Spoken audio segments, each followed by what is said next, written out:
hope you didn't miss us too much. We're right back here. Just about a 35-minute break in between game 1 and game number 2. After what was an unbelievable Mammoths win. Russo is going to start things off, grounding this one out to Heffernan. Shortstop makes the throw over to Gmitter, who is now playing first.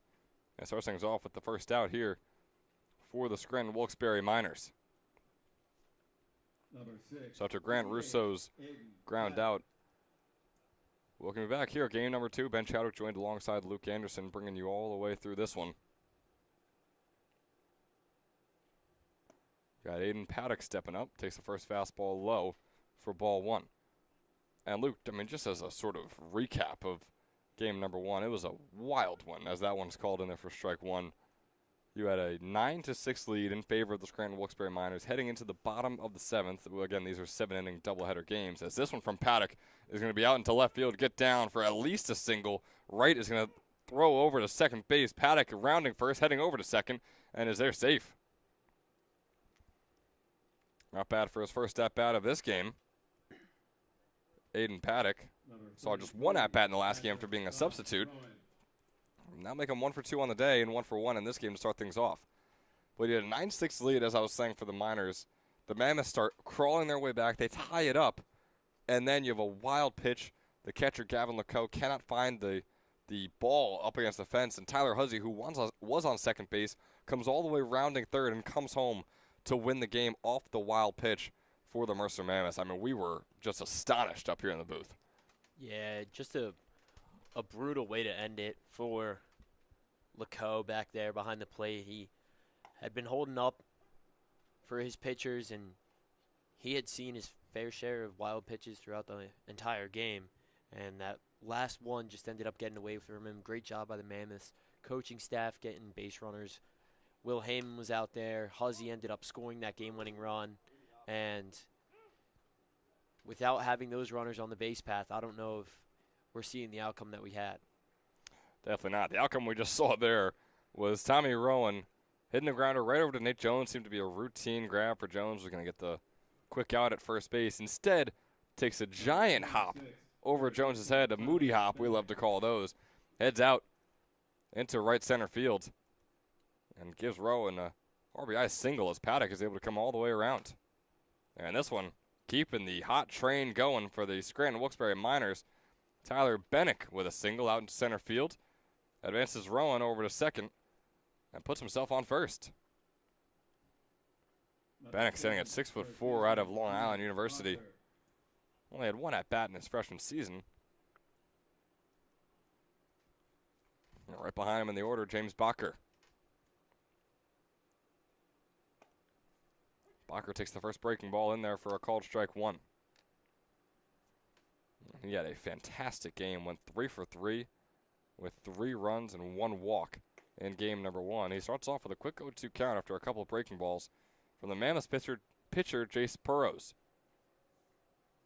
Jace Burrows just wrapped up his freshman season at Babson University through 47 innings as this one's fouled off. 47 innings in his 12 appearances. All comes out to a 3.26 earned run average. Had a 4-1 record for his freshman season. Again, I'm reiterating that. Some real impressive stuff out of Burrows. He's facing Bacher here. He's got the 0-2 count. Bacher checking his swing after that fastball is inside. And Burrows so far this summer has pitched 19 innings in 3 starts that he's had. He's got a 1-1 record. He's allowed 13 hits in those 19 innings and only 3 earned runs for a 1.105 earned run average. This one's a sweet grounder over to Heffernan. They're going to make the fielder's choice play, get Bennick out at second. Bodker is safe on first. Roan is safe on third after the fielder's choice from the Mammoths. Number 25, DH, Joe Franco. Smart play from Jones holding on to that one. We see some players try and force that throw, end up having an errant throw. The ball gets by that first baseman. We have Rowan score right there, but Jones holds on to it, knows he doesn't have a play, and the runners remain first and third.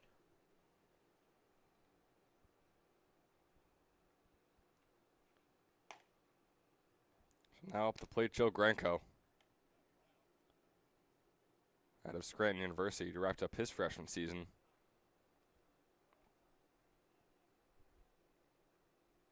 went 2 for 3 in game 1. He's had 7 hits in the last 3 games he's played in. For the Miners, at least 2 hits in each and every game. He's got a 2-1 count up here against Burroughs. Needs just one more out to get out of this inning. 2-1 pitch, breaking ball outside for a 3-1 count.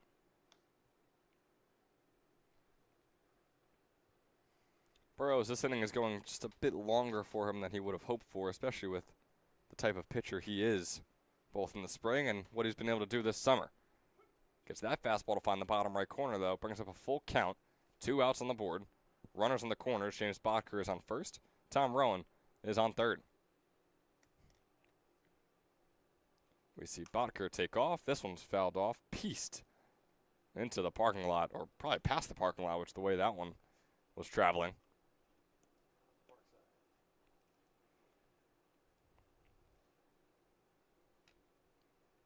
Granco still up at the plate here. A .222 hitter on the summer for the Miners. Takes the 3-2 offering. Lines it, and it gets right past Heffernan, the shortstop, and out into left field. Off the glove of Heffernan, 1 run scores, and runners are on the corners once again.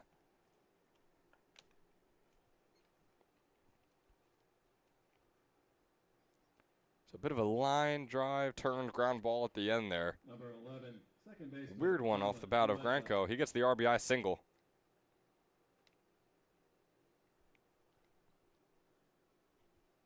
And the order moves on to Conlon Beletza.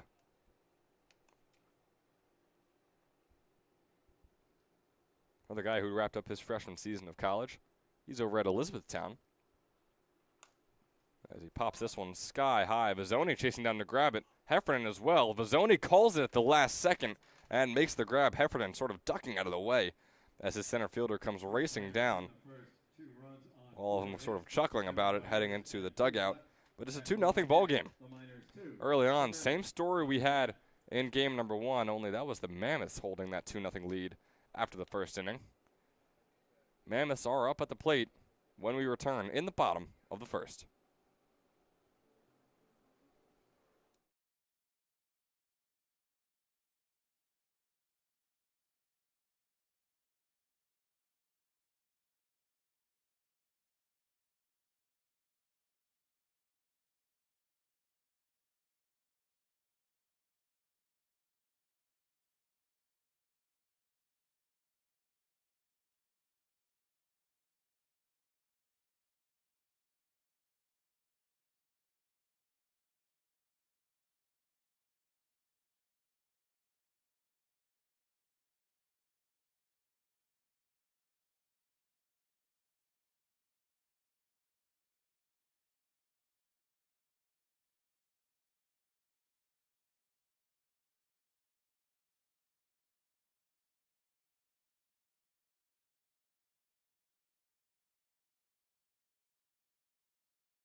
Back here in the bottom of the first, same leadoff hitter for the Mercer Mammoths, Jake Pope. Up at the plate for them. Pope went 1 for 3 with a run and a walk in game number 1. Takes the first fastball not in there for strike 1. Give me a ball 1. Good looking pitch off the arm of Brandon Wozniak. As Pope grounds this one over to Beletza, the second baseman. It's a nice and easy throw. Not so easy scoop up, but he made it look easy. And out number 1 is on the board. Yeah, this middle infield for the Miners has looked really good in the first game, and Beletza starting off hot here today, just making this tough, moody infield look like not a problem. Absolutely. Moving on to the order, Sean Heffernan, same guy who was up second in game number 1. And this time in his first at-bat of game number 2, pieces that one out to right center, gets down for a base hit. Number 21, the DH, Jack Hughes. So Brandon Wozniak pitched over 44 innings for Bloomsburg this past spring. That was his freshman season over there as well. He allowed 60 hits and 27 earned runs for a 5.44 earned run average.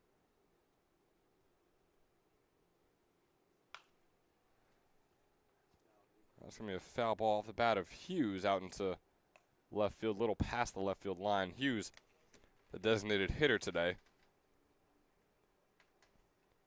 We're told by Coach Carabelli that he got to him just a little bit in game number 1, so just going to be out there with the bat in his hands here in game number 2.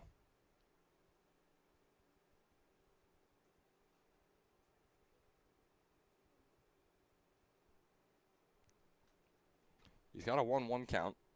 Heffernan on first, swinging a miss on the 1-1, makes it a 1-2 count.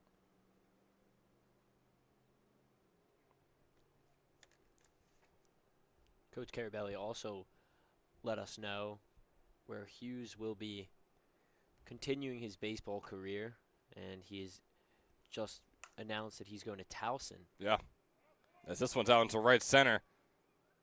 Not going to get over Coyne's head. Boy, he slowed down at the end there and still made the leaping grab. Makes the throw a win, and that's 2 outs on the board. But yeah, Jack Hughes heading over to Towson for his junior season, his redshirt sophomore season, actually. And he has just been a fantastic player, whether it's this summer or this past spring. Either time, he's an over 400 hitter, and over 550 on base percentage in both, and over 1,300 OPS. I mean, this guy is unbelievable, and Towson is getting a good one next spring. 2 outs on the board. Heffernan on first. Gmitter is up at the plate. Went 1 for 3 with an RBI single in game number 1. And all those hits in game number 1, all 11 of them for the Mammoths, every single one was a single. Not a single extra base hit for Mercer in our initial game here of this doubleheader between the Mammoths and the Miners. Gmitter has a quick 3-0 count. Wozniak, the second Bloomsburg starter we're seeing today from the Miners. This one from Gmitter, pieced out into center field. Giving a line drive caught by Melberger for out number 3 here in the bottom of the first. So a quick 2-0 lead for the Miners, flipping the script from game number 1, in which the Mammoths held the same exact lead after 1. So heading into the top of the second, Miners 2, Mammoths nothing. We'll see you after a quick word from our sponsor. Hi, my name is Dr. Philip Glassner. I'm a hip and knee replacement specialist at Mid-Jersey Orthopedics. We're a multi-specialty orthopedic practice with offices in Flemington, Bridgewater, and Washington, New Jersey. We have 18 fellowship-trained specialists to take care of you from your neck down to your toes. We offer conservative management such as bracing, therapy, and injections through surgical interventions as well. Our goal is to keep you active and healthy and get you back in the game. We also offer on-site digital x-ray as well as MRI. We have evening and Saturday morning office hours to assist with convenient appointment times, as well as having walk-in appointments available. Call us or visit our website at midjerseyorthopedics.com so we can help you to live life better.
So Coyne made the leaping grab for out number 2 in the bottom of the first. Now he's up at the plate, starting things off in the second. First pitch ball, second pitch finding the bottom right corner. Up the hand of Burrows for a 1-1 count here. Swing and a miss there from Coyne on pitch 3 for a 1-2 count. Caden Coyne, first team All-State in Pennsylvania. Burrows is moving along here with how fast he's going in between pitches. 2-2 count. A pitch from the inside on Coyne. Full count pitch coming up here. It's like he's not even reading the sign. He's just tossing the ball. That one's going to be low for a walk, and Burrows seems like he had a little bit of a disagreement with that call. Yeah, you might want to slow down a bit if Number 14, shortstop. it's not going to be working Block. for him. It's nice to get ahead of these hitters. Hopefully, don't let them settle too nicely into the box, but you got to be hammering that strike zone for that to be an efficient way of pitching. And I mean, every pitch right there was a fastball, so I don't think there were any signs coming in from Chris Babkowski behind the plate. That fastball is going to be called strike 1. This time against Nate Locke.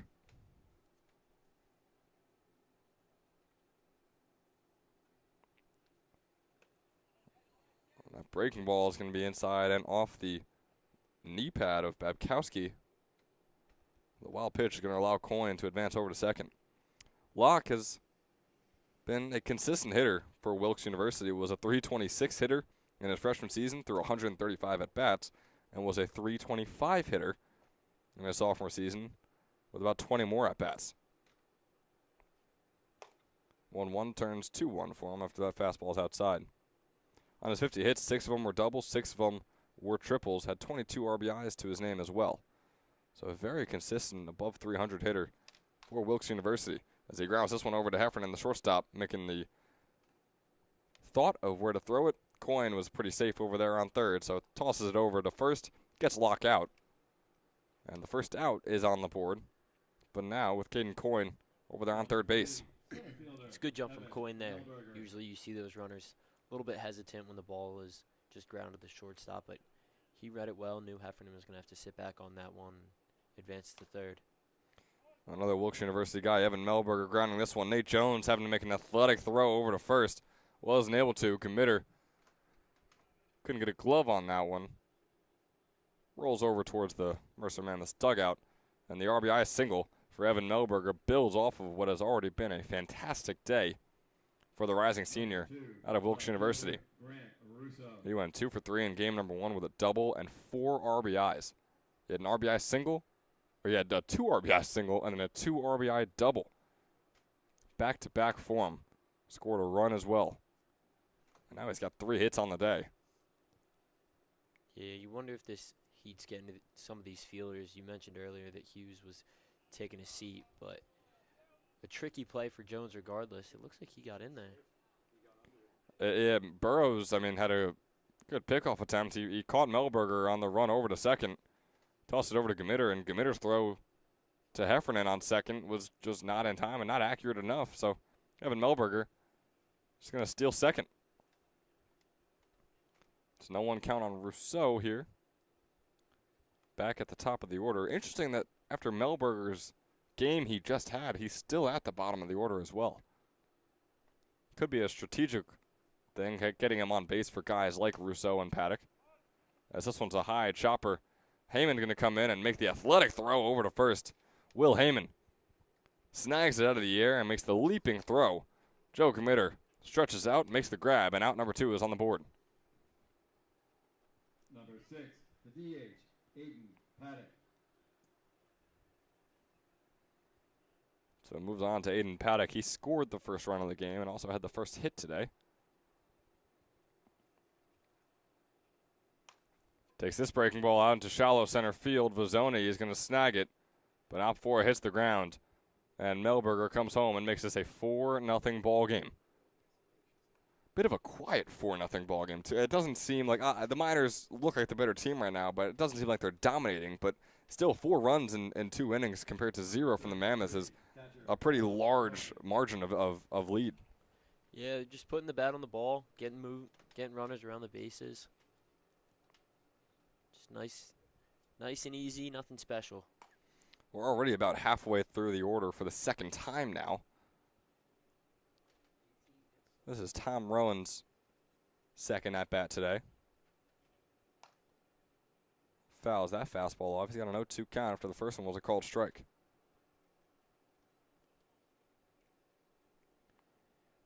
Rowan went 0 for 4 in game number 1. Got his first hit today in his first inning at bat. Breaking ball, fouls it off.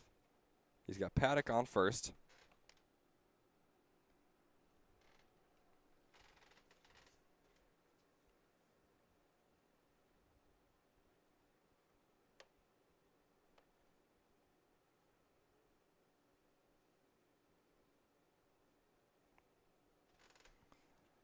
Lefty pitcher Burrows with the offering on the 0-2. It's popped up sky high. MJ Raikkonen chases down. So will Heffernan. So will Heyman. Someone's got to catch it, and Heffernan will be the one to do it.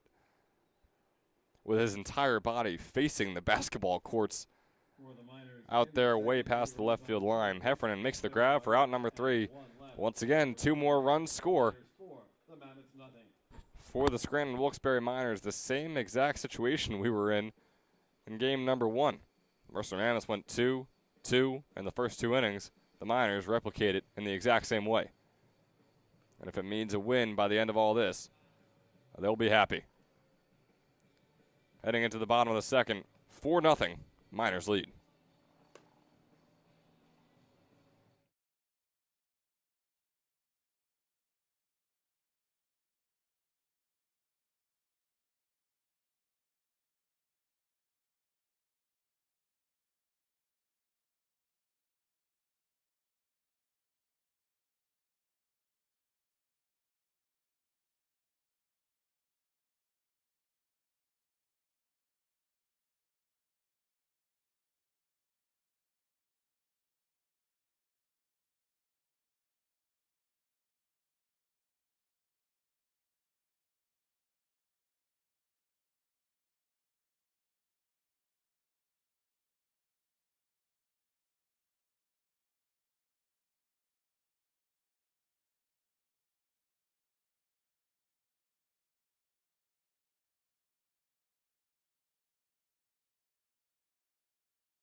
Chris Babkowski starting things off for the Mammoths here in the bottom of the second. Takes the first fastball low and away. The 1-0 pitch coming up here. Babkowski going to line it ground. And it'll go foul along the left field line.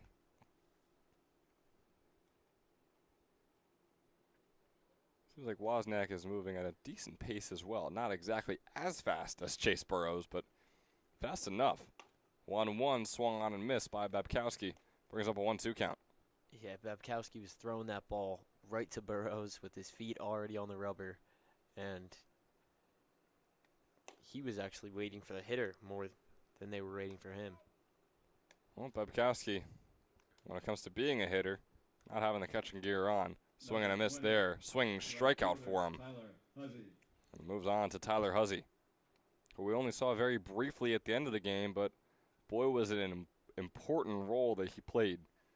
All he was a pinch runner in the bottom of the 7th, and it turned out that he would be the game-winning run, thanks to taking advantage of a wild pitch where he goes from second base all the way home.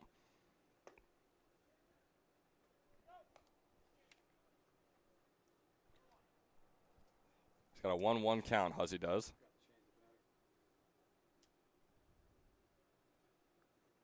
Breaking ball going away. Wozniak always happy with himself after that one. Bit of a smirk after that breaking ball pitch. He's got a 1-2 count on Huzzy.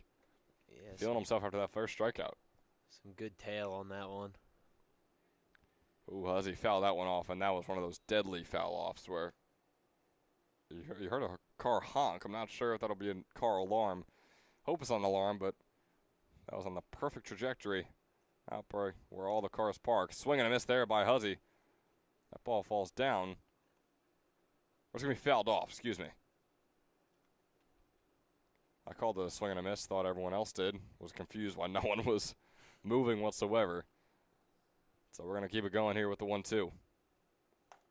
And that fastball is right down the middle. It's going to go down Broadway. You got to take a picture of it. Second out is on the board. Couple of strikeouts for Brandon Wozniak. He is feeling good, as he should.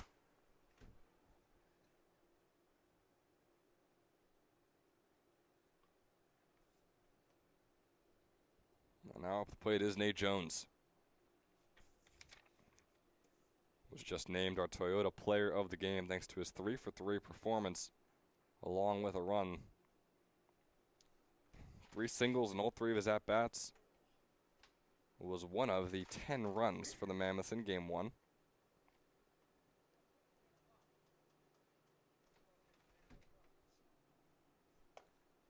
And Jones takes the first ball in there for a call strike 1 in the bottom left corner. Boy, Brandon Wozniak is dealing on the mound right now. Yeah, it looked like Nate Jones was doing a good job getting him off the rhythm a little bit. He was slow getting into the box, took his signs from the coach at third base and stumbled in the box, and it ended up taking Wozniak off the rubber that he was settled into, but Wozniak now back, got no 2 count in his favor. 0-2 after that foul ball. Swing and a miss there from Jones. His first time not getting onto first base, first time not getting a hit today. And it's because of the man on the mound, Brandon Wozniak, who is staring Jones down, walking back into his own dugout. Boy, these Bloomsburg pitchers have been blooming here on this hot and sunny Sunday afternoon. I know you didn't like that one, Luke, but you know, I'm the one with the mic, and I get to say whatever I want. We got a 4-0 ball game in favor of the Scranton Wilkes-Barre Miners. We'll see if they can keep it going, keep the trend going. The Mercer Mammoths weren't able to do so after 2 innings. Can the Miners score a couple more when we come back in the top of the 3rd? Come find out.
Back here in the top of the 3rd, Tyler Bennick starting things off for the Miners, and he's starting it off in a good way, out into right center. Start his day off with a single, or his second at-bat off with a single, I should say. It's his 2nd single of the day. Number 7, first baseman, James Bacher. So nice 2-for-2 start in game number 2 for Tyler Bennick out of LIU.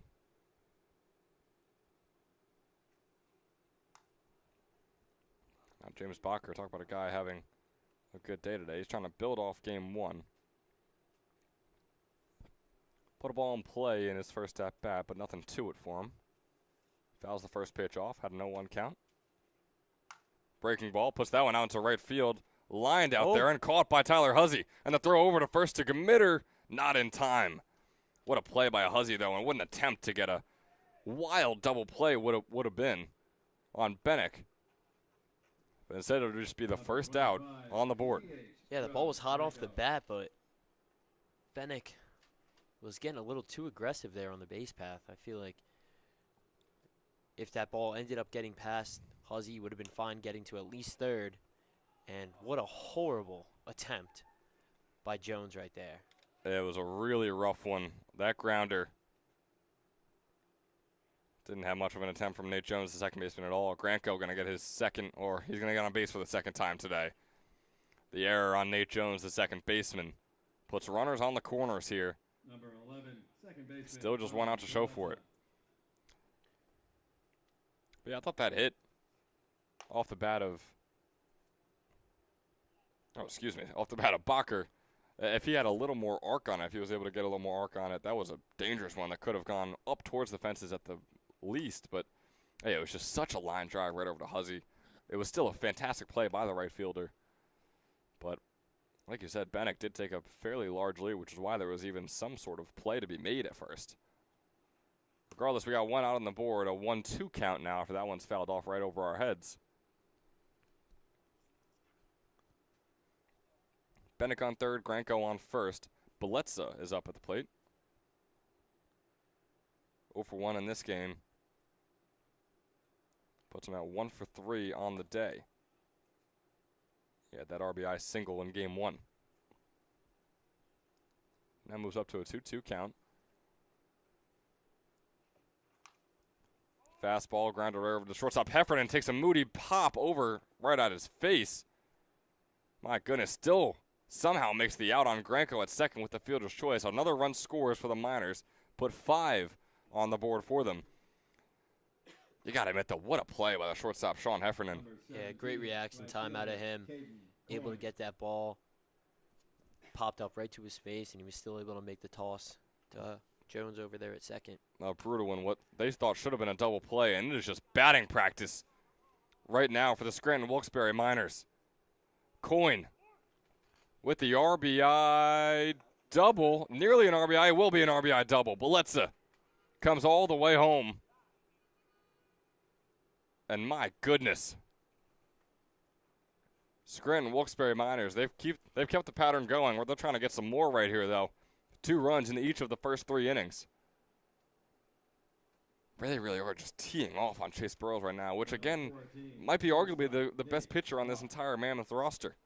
Yeah, and Burrow's doing a good job throwing strikes. It's just he's throwing right down the middle. These guys are teeing off on every – and we mentioned last game how a lot of these base hits they were getting are just little bloop singles right over landing in just the first couple feet of the grass. No, they're making contact these now. have been on a rope, every single one of them.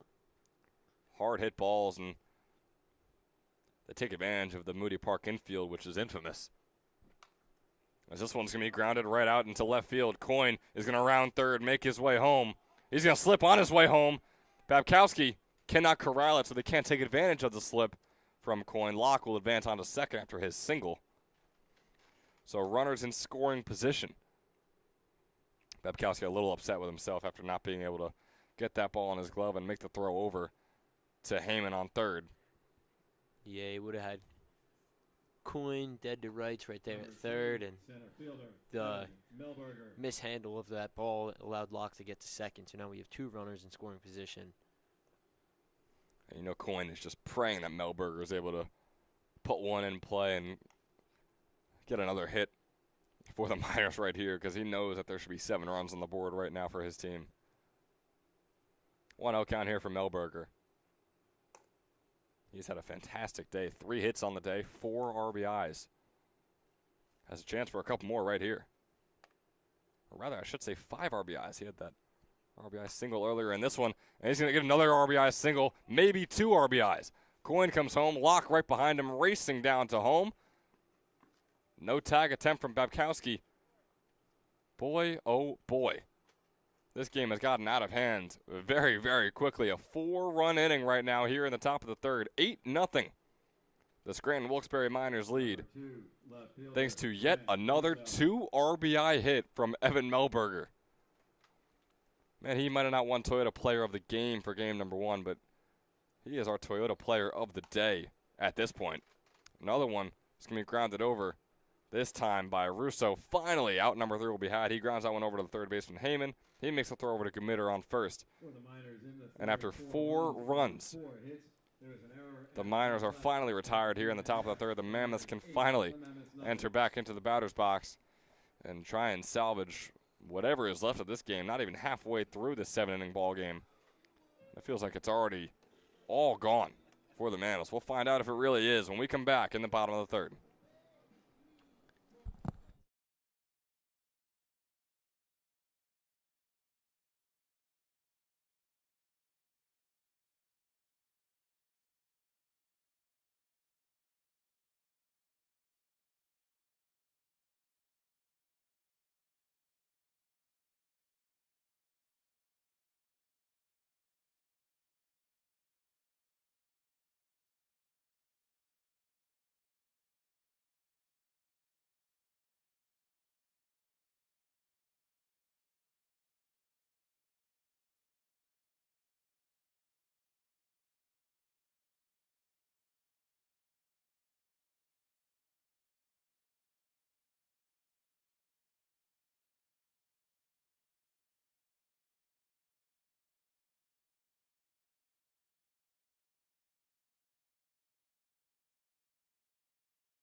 So Will Heyman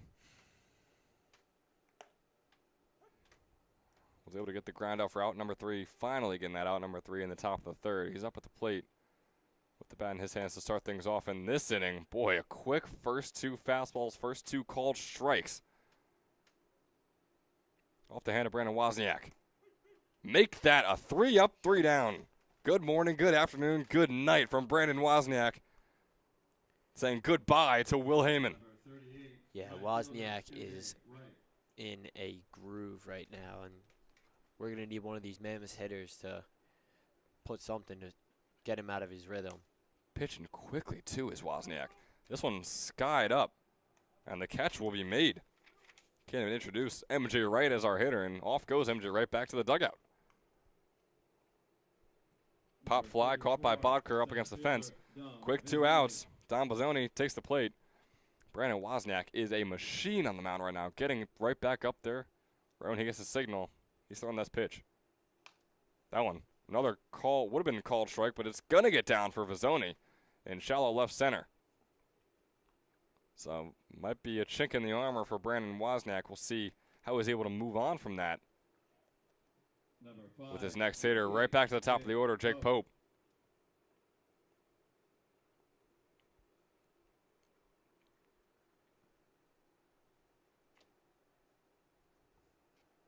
With Bozzoni on first, 2 outs on the board, of course, it's going to be a called strike 1. He's only throwing strikes right now.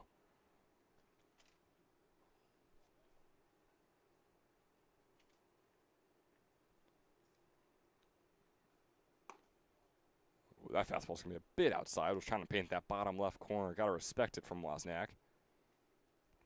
He's now just 31 pitches into his day. 1-1 offering for Pope right here. Fastball outside once again, 2-1 count. So it seems like that hit from Bozzoni kind of shuffled things around in his head a bit. Yeah, you can see now he's got to pay a little bit more attention to the runner on first, and he's not able to go as fast as he would like, but he gets a pop-up right here. Pop-up that Russo, the left fielder, should easily grab. He absolutely does just that. So a 4 up, 3 down, although was a very quick first couple of outs. Wozniak had a slight hiccup in the form of a Don Bozzoni single out into left center, but he answers right back against the leadoff hitter. Jake Pope flies out into left field. And just like that, we're moving on to the bottom of the third. Or actually, we're moving on from the bottom of the third and into the top of the fourth. And we're going to see you there.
And we're back here in the top of the 4th inning as the Miners have an 8-0 lead against the Mammoths here in Game 2 of the doubleheader. Leading off for the Miners, the DH, number 6, Aiden Paddock.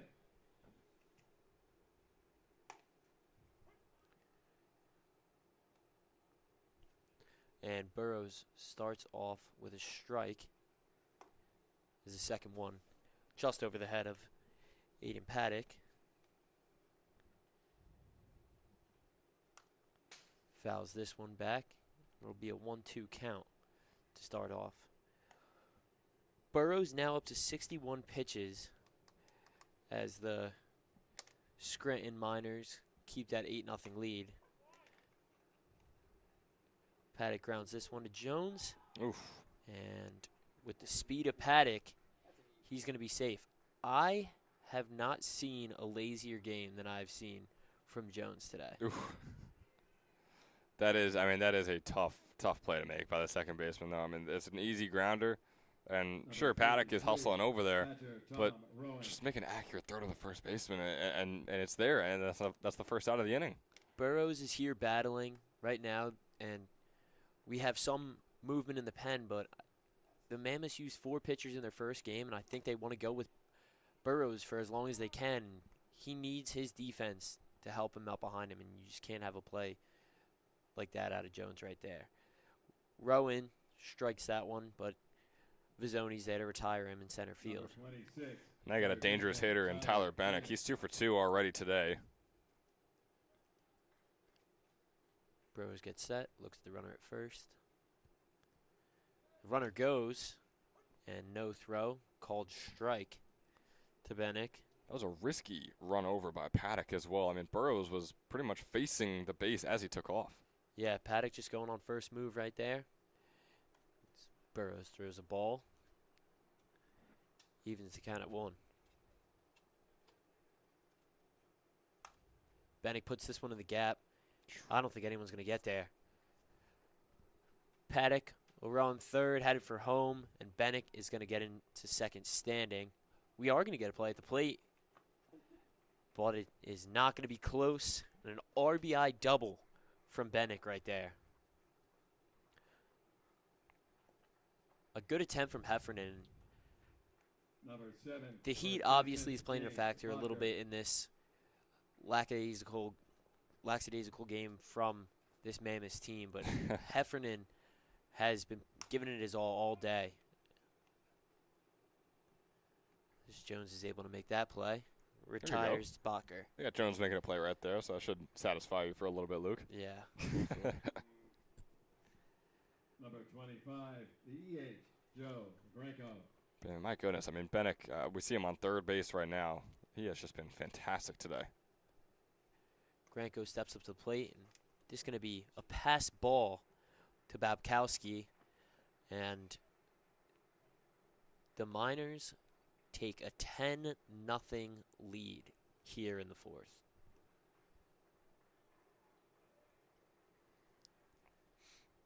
That's tough. I mean, this is a dreadful game defensively for the Mammoths. It was pretty dreadful in Game 1, too. I mean, they allowed 9 runs in 7 innings. That's not ideal. They're allowing 10 runs in 4 innings, though? I mean, my goodness. It counts even at 1. Granko's ready for the delivery, and this one's going to be up high.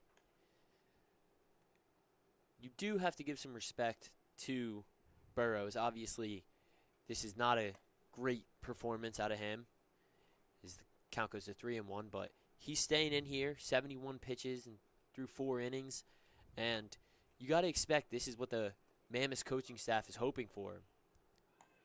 That was an impossible play to make right there, And too. difficult play for Babkowski, and Granko's going to beat that one out for a little dribbler single. I mean, having a grounder go maybe, I don't know, 4 or 5 yards in front of home plate and you get to first safely. I mean, yeah, it was great hustle, but that is just a perfect hit, a lucky hit, whatever you want to call it. Burrows comes back and starts Belezza off with a strike. He'll swing and tip this one off Babkowski. I mean, you have seen really good hustle down the line of these minors. And whether it's lackadaisical play in the field or just great hustle from this team, they have been doing a good job getting down the line, putting some pressure on this Mammoths defense. They absolutely have, yeah. It's shown it. This one's outside, trying to get Belezza to chase, but he doesn't. You mentioned Burrows earlier. I mean, there's 10 runs on the board. 4 of them are currently earned to him. So it's just a tough day all around for this Mammoths defense. Belezza will foul this one back. Yeah, I mean, you only see 2 errors on that, Two errors, that board but right now. that's how costly they were. I mean, this would be a 6-0 ball game if it weren't for them. I'm sorry, excuse me, a 4-0 ball game. Yeah. Belezza battling here. Burrows continues to hammer the strike zone. Yeah, Burrows' 80th pitch coming up here is averaging a little over 20 per inning now. This one's going to be low and inside. Counts even at 2. This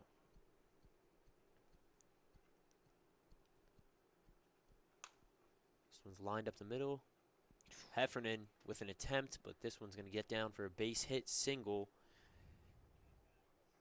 Belezza and Granko, the runners at first and second. Yeah, Heffernan made an attempt at it, that's for sure. I mean, leaping up, showing the vert there as he tries to grab that one. Probably maybe a foot off from it, but gotta love the effort.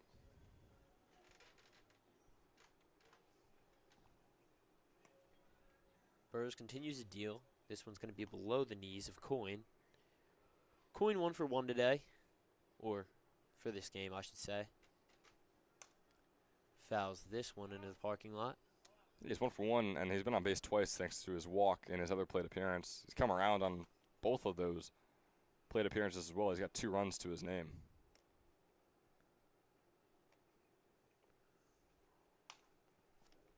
Lines this one, and the bases are going to be loaded here. This is just absolutely absurd. It looks like we're going to get a mound visit and maybe a swap already here. I'm curious. 14 hits in 4 innings. And it does look like we are going to have a new pitcher here. Yeah, Ryan Conover coming in for the Mercer Mammoths. Conover came into the last game, only threw 1 inning. It seems like he may be just a 1-inning guy. He was efficient in his 1 inning, and it was a 1 and done for him last game. We'll see if that's the same scenario in game 2.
So, Conover comes in relief for Burrows. We have Coyne, Belezza, and Granko surrounding the bases, and Locke is now up to bat. He's 1 for 2 in this second game. And he swings and misses at the first pitch. We mentioned Conover came into the last game, and he pitched 1 efficient inning, and he was out after that. With this game at a potential 10-run rule. 10-run Mercer rule, yeah. Do we think that Conover sees maybe 1 1/3? That's what we were wondering. I'm not sure if he really is only allowed to pitch 1 inning, or if maybe he can get 4 outs to his name. Who knows? But I mean, right now it's 10-run game, could be a 12-run game by the time Locke is done with them. Counts 1-2 to Locke in favor of Conover, but he misses just inside on this one. I mean, you got the bases loaded. The Mammoths offense just can't seem to do anything against Wozniak right now. It's a tough showing in game 2. Conover settles, deals, and it's right in there for strike 3. And Conover comes in and leaves the bases loaded. For the minors in the 4th. We'll see you in the bottom of the 4th. Hi, my name is Dr. Philip Glassner. I'm a hip and knee replacement specialist at Mid-Jersey Orthopedics. We're a multi-specialty orthopedic practice with offices in Flemington, Bridgewater, and Washington, New Jersey.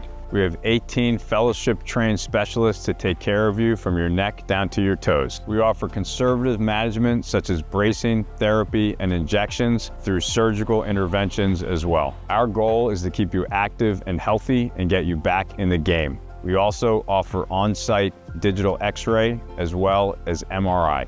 We have evening and Saturday morning office hours to assist with convenient appointment times, as well as having walk-in appointments available. Call us or visit our website at midjerseyorthopedics.com so we can help you to live life better.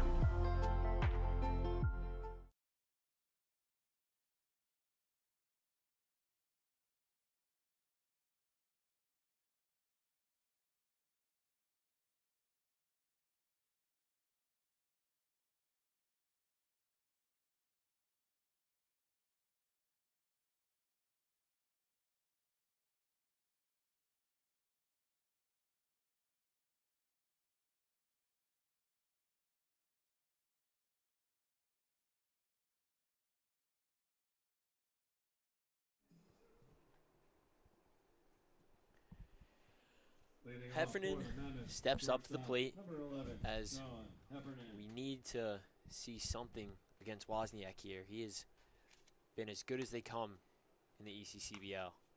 And he starts this one off. Looks like it's going to be foul. And just out of the reach of Bennick at third. Ben, we mentioned it earlier. It doesn't get much better than this Mammoths first top of the lineup. Heffernan, we have a small sample size from him, as we talked about earlier today. Sure, yeah. But Hughes, Gamitter, it's just as good as the top of the lineup can get, as Heffernan lines this one into left field.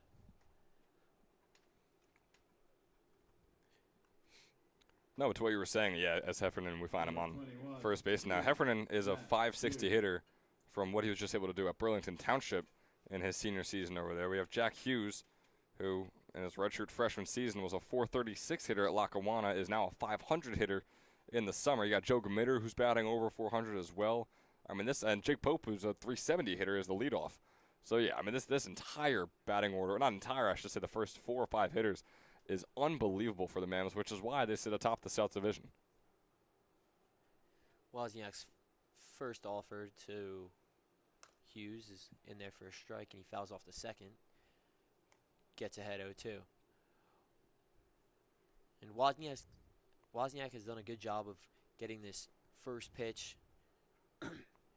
in the strike zone, and he's been in such a good rhythm, but we have seen him have to slow down while these runners are on base, and Heffernan's been able to do that today. Hughes pops this one up. Coyne able to make the play, but maybe not as easy as he would have liked it.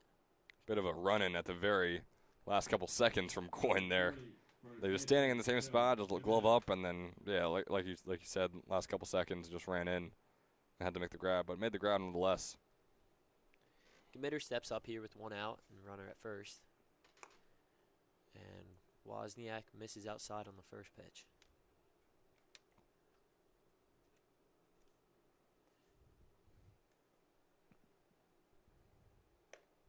Swings and misses at the second.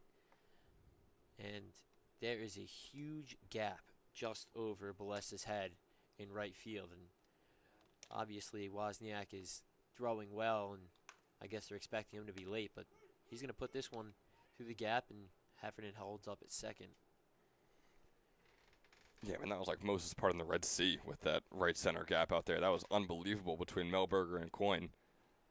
But Gmitter grounding one straight to the right field, not into the right center gap. If it went to that right center gap, you gotta think that Heffernan might be on third right now. Maybe he would have gone all the way around. Who knows? Yeah, it's interesting to see them lined up like that with a strong hitter with Gmitter, and Wozniak has obviously been dealing, but he hasn't been crazy. I don't know if his speed is his biggest factor. I think his ball placement and It's accuracy, yeah. his accuracy has just been as good as they come. But It's like he's picking a spot and putting it there with 100% accuracy. it seems that way, and misses there for a ball to Babkowski. This one's going to get away from Rowan, and the runners will move up to second and third. This has been the most trouble we've seen Wozniak in today.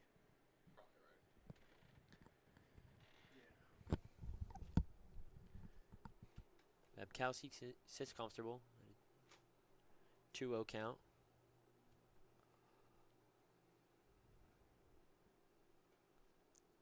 Wozniak takes a look at Heffernan. And this ball's driven deep right. Coyne makes a great catch. A phenomenal catch from Coyne, but this is going to drive a runner in. Wow. What a read from Coyne. And we saw him struggle with just a routine pop-up right there, and he's able to chase this one down and snag it right on the line. That was an unbelievable catch by Cameron Coyne. I mean, my goodness. He was sprinting that whole time, then dove at the very last second. Man, what a play by him. Holds Gmitter at second. And Tyler Huzzy steps up to the plate. How's another guy, about a 320 hitter. So far on the summer was a 364 hitter in his senior season at Jackson Memorial as well. They're going to check to see if Heffernan tagged up, and he did. Boy, could you imagine if he That did would not? have been heartbreaking. What could have been the for that lone Mammoths run of the team. entire day for the Mammoths.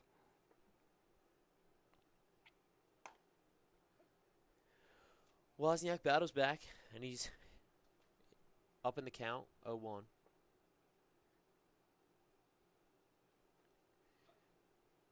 Takes a look at Gmitter and deals.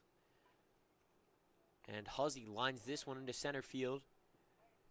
Gmitter's held up at third.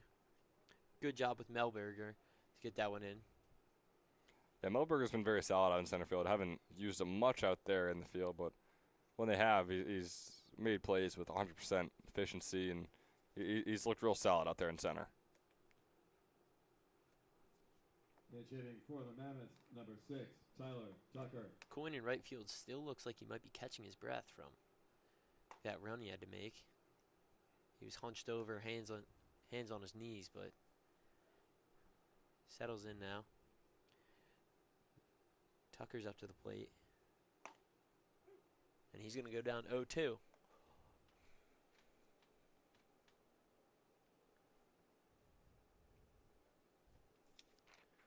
Wozniak settles in. Deals. And that's going to be a swing and a miss. And Wozniak continues to look strong. Lets up his first run of the game. For the Mammoths in the fourth, He's going to one head run off on 3 hits, as we 2 head no to the errors, top of the fifth. and 1 left. After 4, the Miners. It's now time for our Drive of the Week, brought to you by Team Toyota. This week, who else but Austin Buchanan? This past Sunday, the 2025 Kelsey High School graduate and LaSalle University commit took this sixth-inning pitch deep into the home bullpen beyond the left field fence for his first home run of the season. The blast bumps Buchanan's OPS above 700 after just 4 games in the ECCBL with the South Jersey Kings, as the Malinka Hill native settles into his summer digs before A10 collegiate ball with the Explorers. And that was our Team Toyota Drive.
Welcome you back here in the top of the 5th.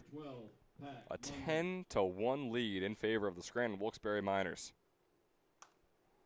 Evan Melberger, boy, he was trying to start off the inning on a hot foot right there.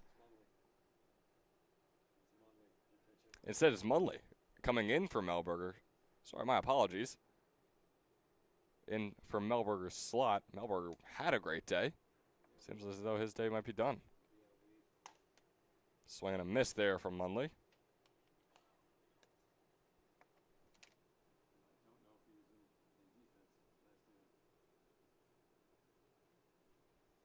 So an 0-2 count on him. Breaking ball goes outside for the 1-2. So Pat Munley in game 1, had 2 plate appearances, went 0 for 1. Got hit by a pitch on his other plate appearance. 1-2 count for him right here. Breaking ball, catches him swinging.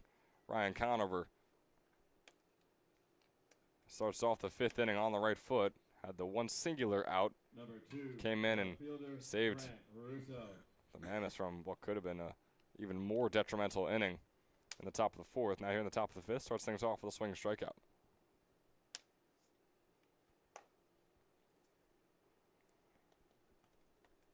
Now back to the top of the order. First fastball against Grant Russo is outside for called ball 1. Conover sets up and deals the 1-0 offering. Breaking ball not going to be in there. It's going to be a ball 2, 2-0 count. Conover asking where that one was. Thought he put that in the right spot. Yeah, it looked like he did to me too. Now Grant Russo, the leadoff hitter for the Miners, is 0 for 5 on the day. He has a 3-0 count here. He's walked once in his 6 plate appearances. So definitely a bit of a struggle for him on the afternoon. Now getting closer to evening here at Moody Park. 3-0 pitch from Conover. Fastball is going to just barely niche the bottom left corner and keep the at-bat going here with a 3-1 count. And Conover's been all over the strike zone. He just was finally able to get one inside right there. 3-1 offering is going to be low and away, and it'll put Russo on base for the first time today. Now you mentioned it before about the Mercy rule. The Miners are going to need at least 1 run here to reinitiate that possible Mercy rule. What is required is a 10-run lead after 5 innings here in these doubleheader games. Yeah, I would not be surprised if we see Russo on the move in this at-bat right here. And there he goes. Off he goes. What a call by you, He's gonna Luke. get there standing. Babkowski. No throw over as Russo left immediately as Conover made his initial movement. Yeah, just a great jump. Not even a look from Conover.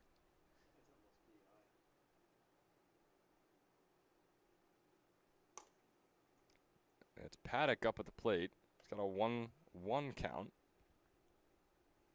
He went 0 for 1 in game 1. Got subbed in late. He's 2 for 3 in this one. Yeah, he's looked good here in the second game. Including that RBI double he had earlier as well. Here's the 1-1 offering for him. And Russo's on it, on the move. Off goes Russo to third. And that, Boy, what a play by Heyman. wow. Heyman jumping up and making the grab from Babkowski. His throw over to third base, trying to get Russo out, is unsuccessful and nearly turned into an error on Babkowski, which would have allowed Russo to come home and make this, once again, a double-digit ball game. Yeah, great athleticism from Heyman there at third to keep that one still in the infield. It's still Paddock up at the plate. 2-1 count on him now. Fastball outside, make it a 3-1. So fantastic play by Heyman. Although Russo has just been stealing base after base in this at-bat. Here's a 3-1 pitch coming up here. Swung on right over to the first baseman, Gamitter. Gamitter will step on the base as Russo scores. Looks like Sakura. Or Socorro, rather. Got my Mercer County Community College guys mixed up there, I must have. So some defensive changes. Boy, no one let us know. So I'm not going to blame that on myself. I'm going to say that it was discourteous of our people down there not letting us know. As moving on through the order right after Paddock is Tom Rowan, the righty hitter.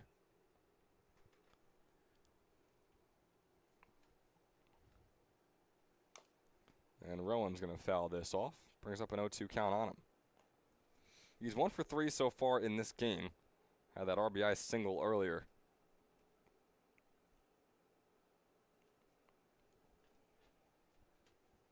The 0-2 pitch, swing and a miss there from Rowan. So Ryan Conover looked pretty solid right there. Did allow the 1 run.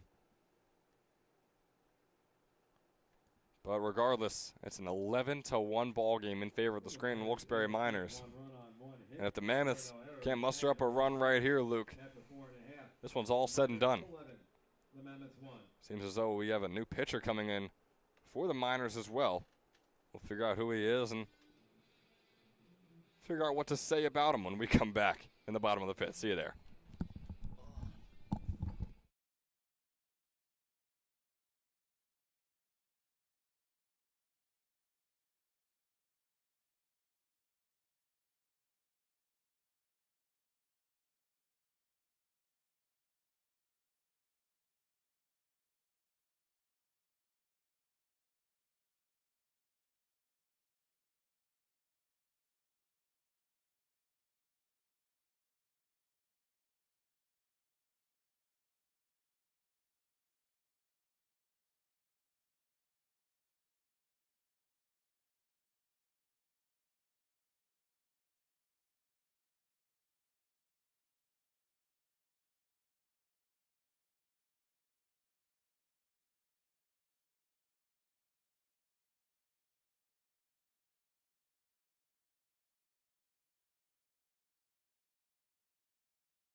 Bottom of the fifth here, new pitcher out there, Cristel Calderon. Number 19, Cristel Calderon. Out on the mound for the Scranton Wilkes-Barre Miners. Third baseman, number 17, Will Heyman.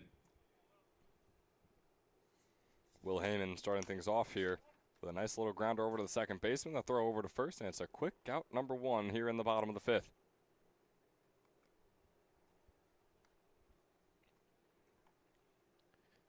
And Ben, we've talked about it so many times today, but just the ease that these middle infielders have been fielding the ball with, it impressive. shouldn't be as impressive as it is, but the way we've seen people handle this field, you can't not sing the praises for these two middle infielders. Yeah, you can't underestimate it, you can't understate it. But what they've been able to do today, and it was Bledsoe right there on the ground ball scoop up and a throw over to Bacher on first. It's a 1-1 count here on MJ Wright. Looking for his first hit of this game. Swing and a miss there, makes it a 1-2. Cristel Calderon is a Wilkes University commit, just wrapped up his high school career at Carbondale area. Put all he had into that fastball. Goes a little off the base path. Calderon has pitched 6 2/3 innings so far this summer. He's got a 0-1 record. He's allowed 9 hits and 7 earned runs for a 7.35 earned run average. He's got a 3-2 count now on MJ Wright after having a 1-2 just a couple pitches ago. MJ Wright in game number 1 went 1 for 3 with a couple RBIs. 3-2 pitch is going to be a fastball outside, and Wright will take first. Good eye from Wright right there. That ball just misses that outside corner, and Wright takes his base. Now back to the bottom of the order, Dom Bazzoni. Comes up to the plate. He's 1 for 1.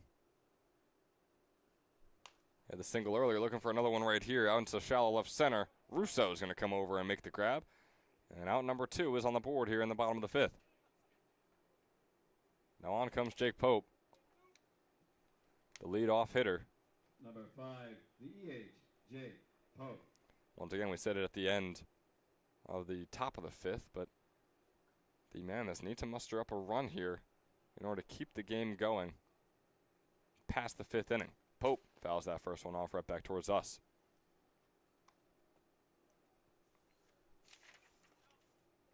And Jake Pope is a .363 hitter on the summer, but today across both games he's just been 1 for 5 with 1 run and 1 walk.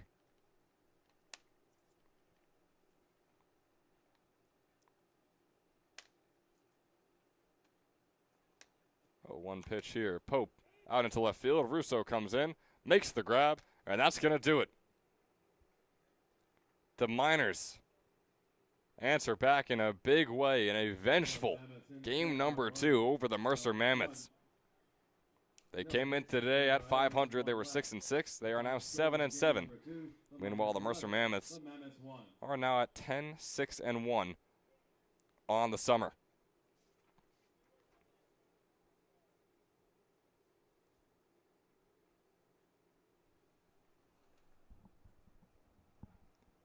So 11-1 is your final score. And Luke, I say we figure out our Toyota Player of the Game in game number 2. Maybe we'll have a Toyota Player of the Day once this is all said and done.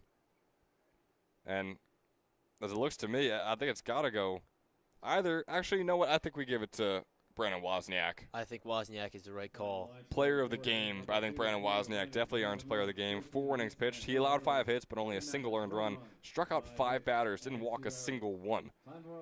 Brandon Wozniak threw 49 pitches through 4 innings, and 37 of them were strikes. He had a fantastic day.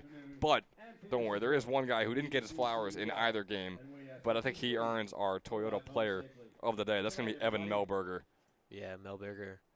In the field and in the batter's box, he was doing it on all cylinders today. So shout out to him, and that's why he's going to be our winner of Toyota's Player of the Day.